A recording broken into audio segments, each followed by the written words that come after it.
SER Podcast. A vivir que son 2 días. Javier del Pino. Buenos días, España. Bienvenidos a un nuevo programa del Toro por los Cuernos. Ya me han oído ustedes decir, por activa y por pasiva, que al hombre blandengue, a ese le detesto. Ese hombre que pide perdón por existir, que se echa cremita en la cara y que se muerde la lengua ante la parienta, quita, eso es veneno para la nación. Pero hoy, queridos radioyentes, hoy me quito el sombrero, me ajusto el fajín y brindo con un soberano por el último bastión de la hombría de verdad, don Florentino Pérez. Eso es, un hombre, igual que existe la mujer, esa que decía Aznar que tiene su aquel. Florentino es el macho alfa del asfalto, un señor que no se anda con chiquitas, que se afeita con una navaja oxidada mientras mira un póster de Legazpi y que desayuna un carajillo de veterano con un torrezno tan duro que podrías empedrar con él la castellana. Un hombre que huele a varón dandy, a puro habano y mando en plaza, que ha dicho 2 verdades en una rueda de prensa y los blandengues se han echado las manos a la cabeza. Poco ha dicho para lo que hay que aguantar. Que si una mujer no sabe de fútbol, ya ves tú, pues es que es lo natural, hombre, como si yo me pongo a hablar de hacer ganchillo o de poner lavadoras. Zapatero a tus zapatos y la mujer a lo suyo, que es dar alegría a la casa y no dar la tabarra en el palco. Y lo de la niña, ay, qué arte esa niña, joder, que tiene derecho a hablar. Eso es ser un caballero de los de antes, de los que le abren la puerta a una dama pero le recuerdan quién manda en el cortijo. ¡Viva don Florentino Pérez!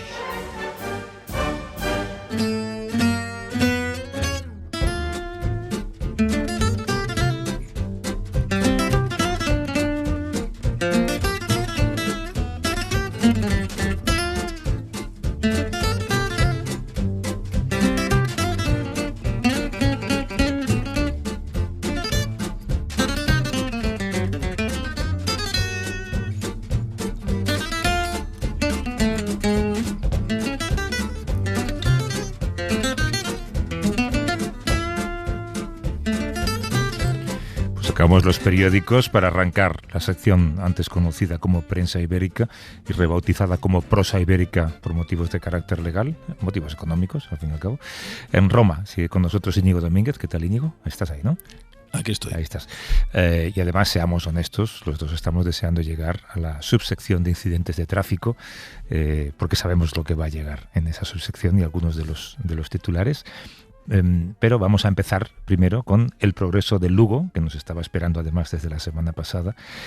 Ahí habíamos encontrado un titular que llamó nuestra atención y que es otro candidato al ranking de titular del año. Tiene la cosa esta que también nos hace mucha gracia a ti y a mí del juego, graciosillo de palabras, ¿no? Juego de palabras, sí. Pero bueno, este es un tema muy interesante y que de hecho, bueno, ha llegado a ser noticia esta misma semana, como veremos ahora, ¿no? Diario El Progreso. Por la coca muere el pez. 2 puntos. Salmones drogados nadan 12 kilómetros más. Claro, van como motos. Bueno, un estudio internacional demuestra por primera vez los efectos de la cocaína y sus metabolitos en el comportamiento de peces en su hábitat natural. Bueno, esto es un experimento publicado por una revista científica que ha hecho, bueno, ya se sabe que hay contaminación por cocaína en ríos y lagos que puede influir, pues llega a través de las aguas residuales. El Támesis creo que es un problema grave.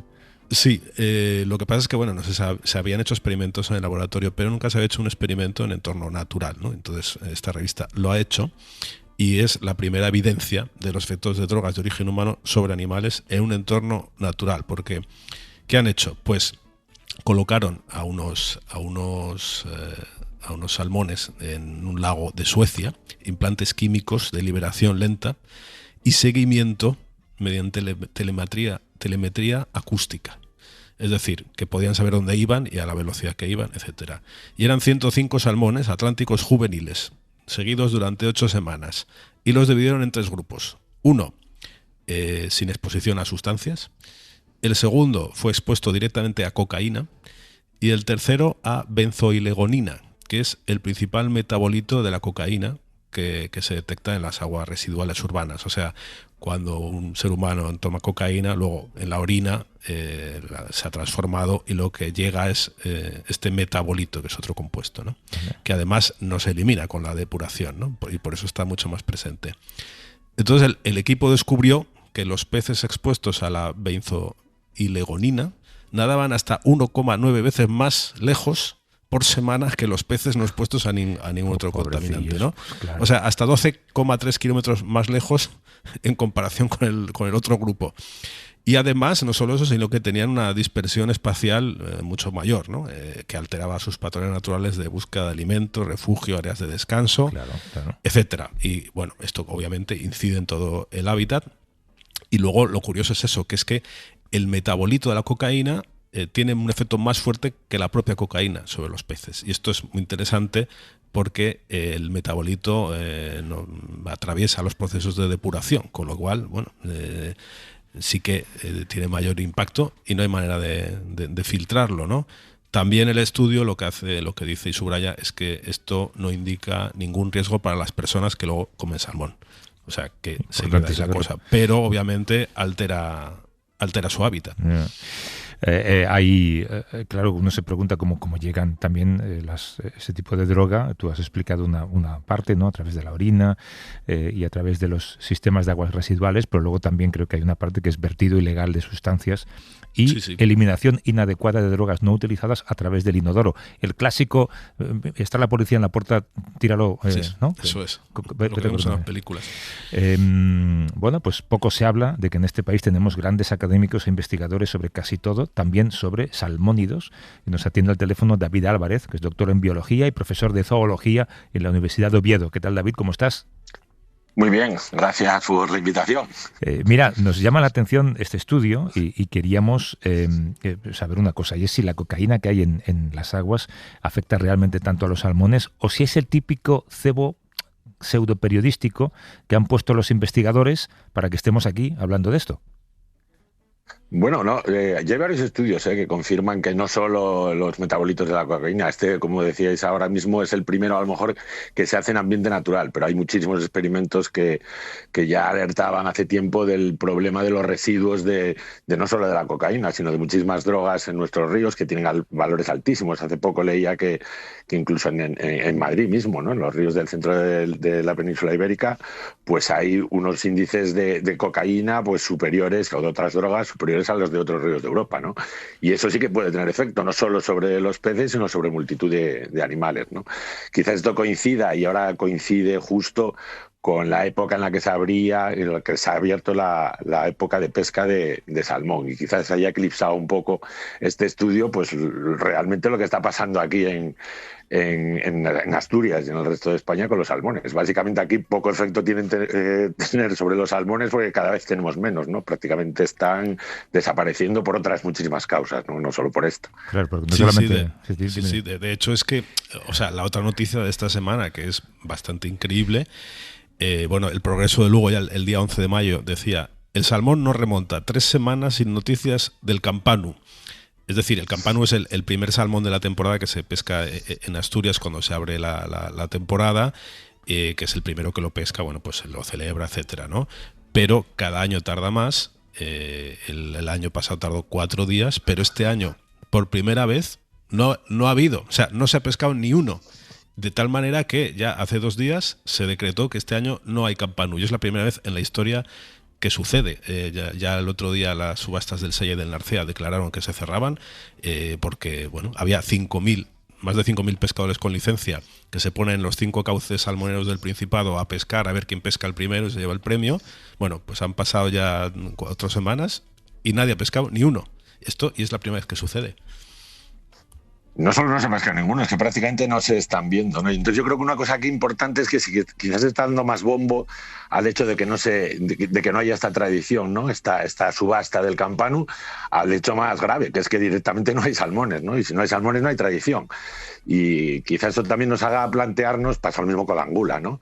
Hasta qué punto es incluso éticamente reprobable que estemos haciendo una fiesta para festejar la extinción de una especie, ¿no? Cada vez se pagaba más dinero dinero por el campanu, porque cada vez había menos, y este año literalmente lo que pasa es que no solo no se pesca a campanu, sino que no se ven, ¿no?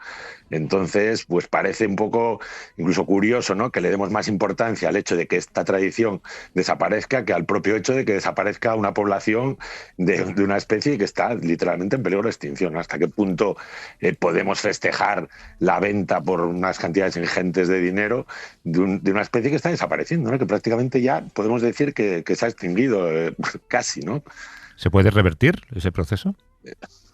Pues yo creo que en el punto que estamos, y por supuesto si siguen adoptando las medidas actuales, pues poca reversión hay, ¿no? O sea, esto es una cosa que se lleva alertando desde hace muchísimo tiempo, desde hace, pues para que la gente se haga una idea, ¿no? Pues en los años 80 se pescaban solo en Asturias sobre 6.000 salmones, ¿no? El año pasado se pescaron 127 salmones y la gráfica era descendente claramente, ¿no? Desde ese momento ya se venía avisando que había que tomar medidas drásticas para impedir este declive. No se tomaron, se hizo un ligero barniz, ¿no? Pescamos un poquito menos, sigue todo exactamente igual, y este año, cuando no aparece ni un solo salmón, pues nos damos cuenta de que quizás lleguemos tarde, ¿no? Pero el problema es que estamos pidiendo que se haga desde hace mucho tiempo una veda, literalmente, para intentar salvar esos pocos peces que quedan, pero la administración sigue pues echando balones fuera, mirando hacia otro lado, como si no pasara nada, ¿no? Pues, entonces, claro, el problema es muy grave, claro que es muy grave. Oye, gracias por alertarnos. David Álvarez, que es doctor en biología, profesor de zoología en la Universidad de Oviedo. David, cuídate, un abrazo. Un abrazo. Hasta luego. Chao. Bueno, pues 638-855-349 es el número de WhatsApp al que los oyentes nos envían fotos y enlaces con las noticias que más llaman la atención en periódicos locales y regionales que leen cada día. Hay un animal que tiene un hueco sagrado en este tramo de radio, y quienes lo siguen saben qué animal es un loro, y vaya pedazo de loro que veo en la fotografía. Eso, explícalo, Íñigo. Pues sí, aparece un loro de enormes dimensiones sobre un campo de fútbol, ¿no? Y bueno, esto es una foto del periódico de Ibiza.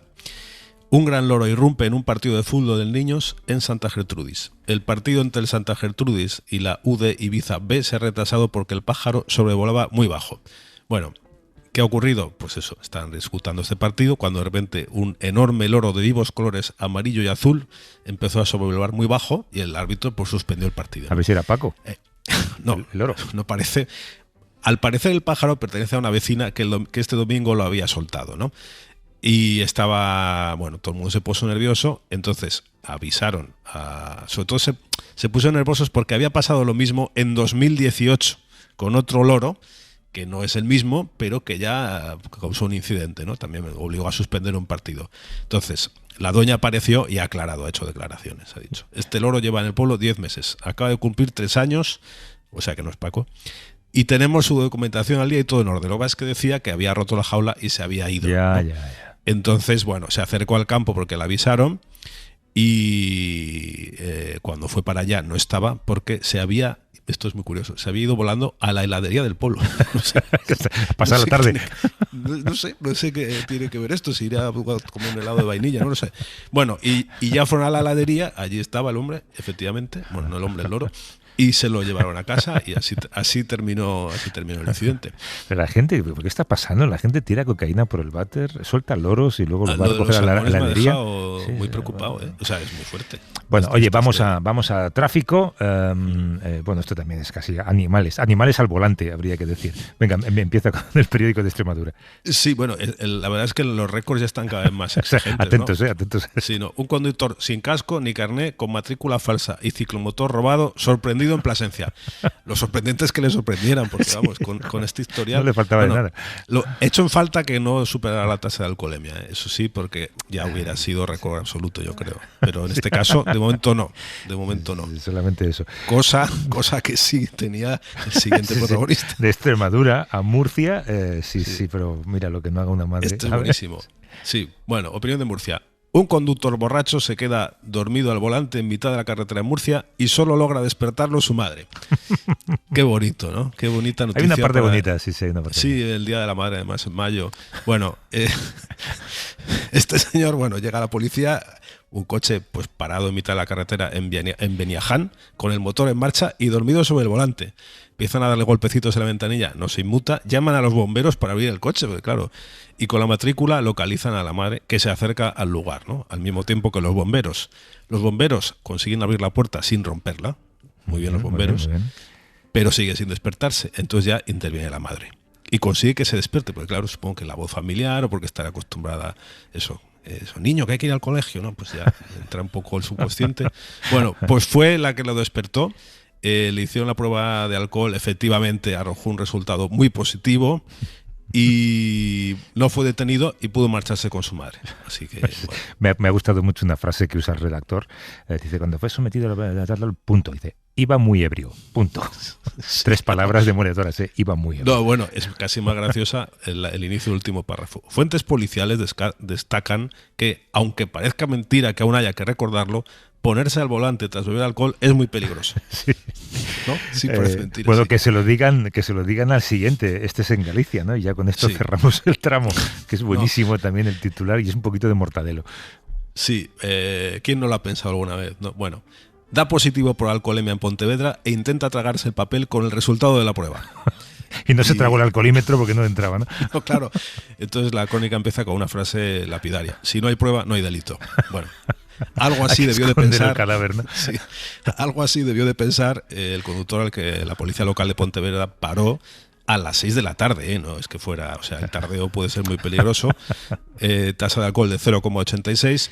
Entonces le hicieron la prueba y de repente se abalanza sobre el papelito, lo intenta romper, se tira al suelo y se da un golpe en la nariz encima. Y entonces, dice, la cosa no quedó ahí. Cuando los agentes trataron de ayudar al conductor a incorporarse, este comenzó a forcejear, llegando a propinar varios puñetazos a uno de los policías e incluso se agarró a sus piernas para tratar de tirar al suelo a la gente. Pero bueno, qué número a las 6 de la tarde. La montó, en montó medio de Pontevedra. Sí, sí. Bueno, pues nada. Bueno, Sí. oye, de tu país de adopción, Italia, tengo aquí un titular que es muy gracioso porque yo me lo imagino como si fuera, en vez del padrino, el padrinito, ¿no? Como una peliculita. Sí, bueno, esto pasó en un municipio de Villano Bielese, en Piemonte. Bueno, un niño de 13 años hace novillos en el colegio y atraca una oficina de correos con una pistola de juguete. Vale. Detenido tras robar 500 euros. Bueno, pues este chico pues iba a ir al cole, pero bueno, decide hacer novillos. Se camina 2 kilómetros por la carretera.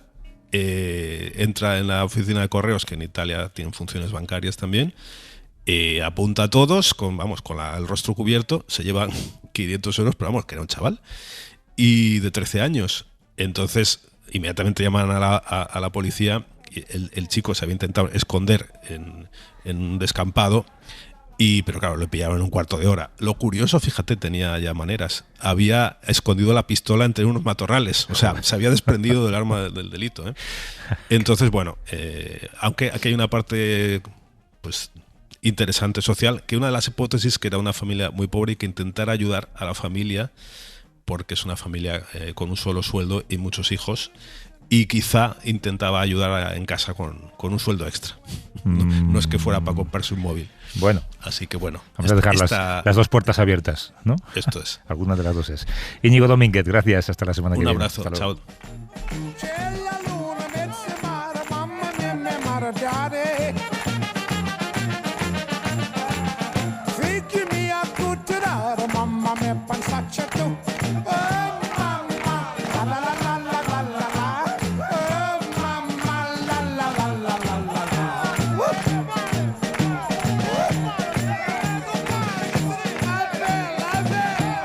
A vivir que son 2 días. Javier del Pino. Para no perderte ningún episodio, síguenos en la aplicación o la web de la SER, Podium Podcast o tu plataforma de audio favorita.